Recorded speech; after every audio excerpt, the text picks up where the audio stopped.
I'm making these little ombre sunset earrings, and I'm trying to make a lot of them for an artisan fair coming up in 2 weeks. And I came up with this little shortcut. My beading needle with about 30 inches of wire on here, 6-pound crystal beadsmith fire line. It's thin enough to get in through these beads, and for bead weaving I prefer using this. It gives it structure, and I'm using 11O beads. These are just regular Mayuki seed beads, and I'm using a variety of colors in here. I'm going to use 1, 2, 3, these 5 colors. They're 11O. I believe they're silver lined Mayuki clear beads, and the element is measured,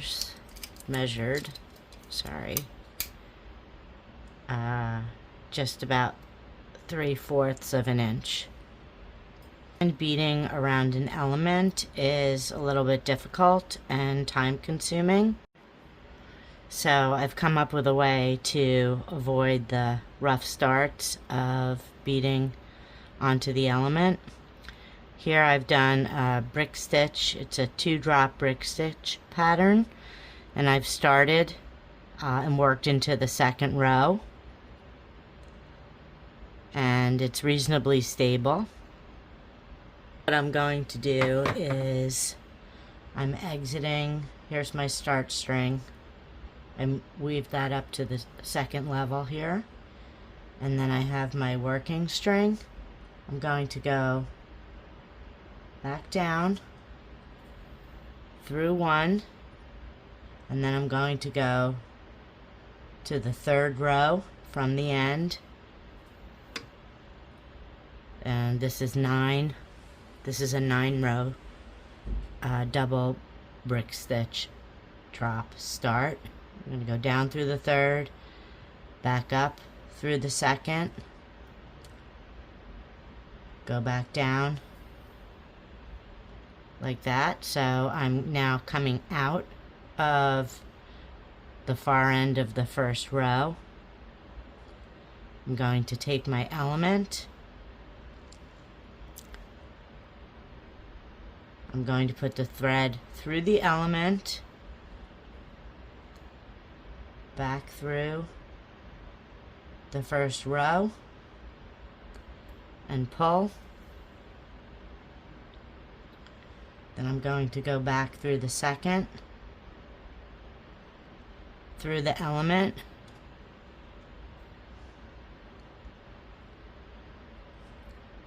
around the element, and back down.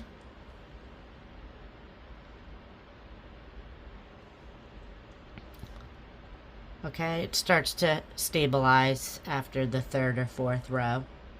So I'm going to do the 3rd row, go down, through, and into the element, and back up through.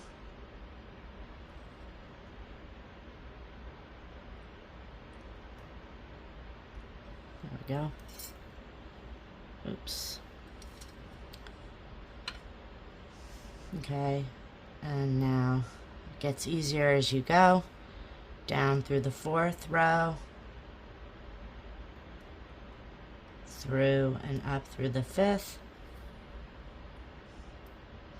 And as you can see, you really can't tell that I worked through here, especially as it tightens up. Now I'm going to go through the 5th row, back down, securing the element, 6th row,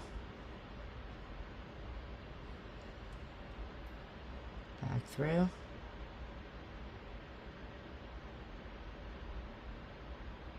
Like that.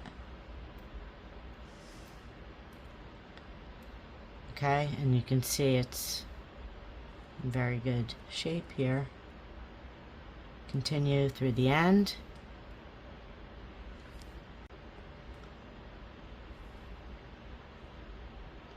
Just watch that the other tail doesn't get tangled in there. But you can see how much more structure there is there. Put this back through. Just turning my work towards the end. Oops.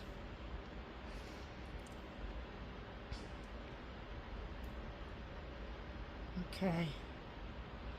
And then, so this is where it gets a little easier actually. So I hold my tail thread for the last row.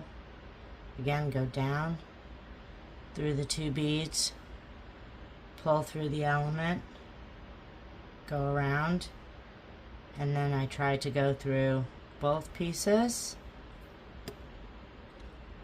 and pull.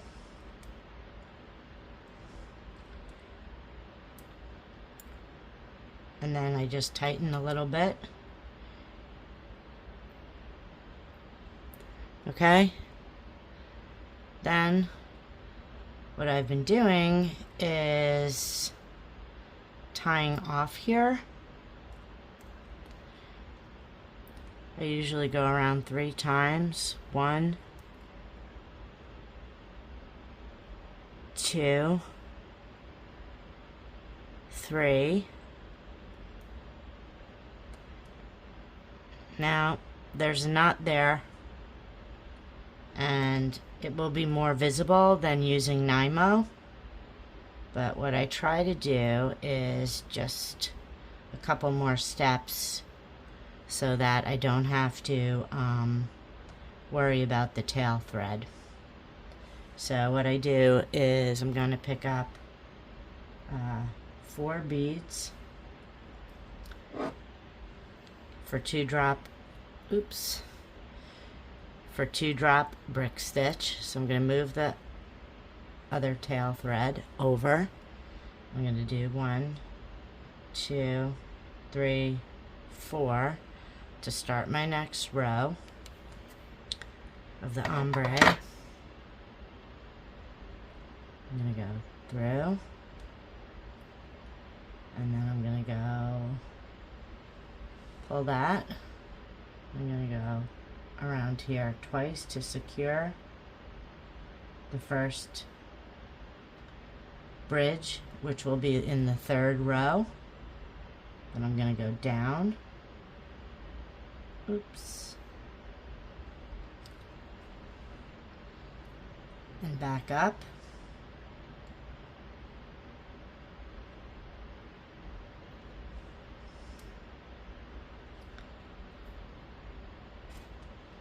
Okay. And once that's done, I'm going to give it a good pull so that the knot is going to disappear. I'm going to work a little bit more, and then I'm going to work along the bridge here. Then I'm going to pull this through and just weave it through because the knot is there to secure it. So I'm going to film the next couple rows on hyperlapse, and then I will go back to showing you how I finish this off.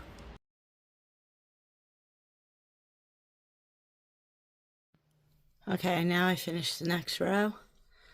So I'm going to flip my work over, still holding the spare piece that's knotted off to the side. And I'm going to do another row here.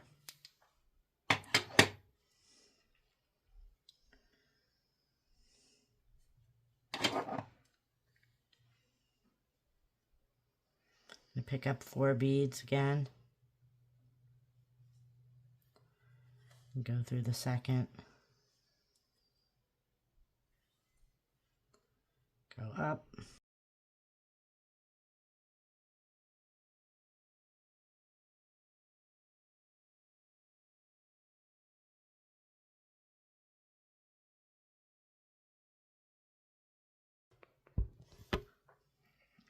Again, I did the 2 rows of 2-drop brick stitch. I created that, and then I worked that onto the element. I took my tail line and worked that through as well after I did the 3rd row, and then I completed the project with my working thread, and then just took the working thread and used tension by weaving it back through to finish off the piece.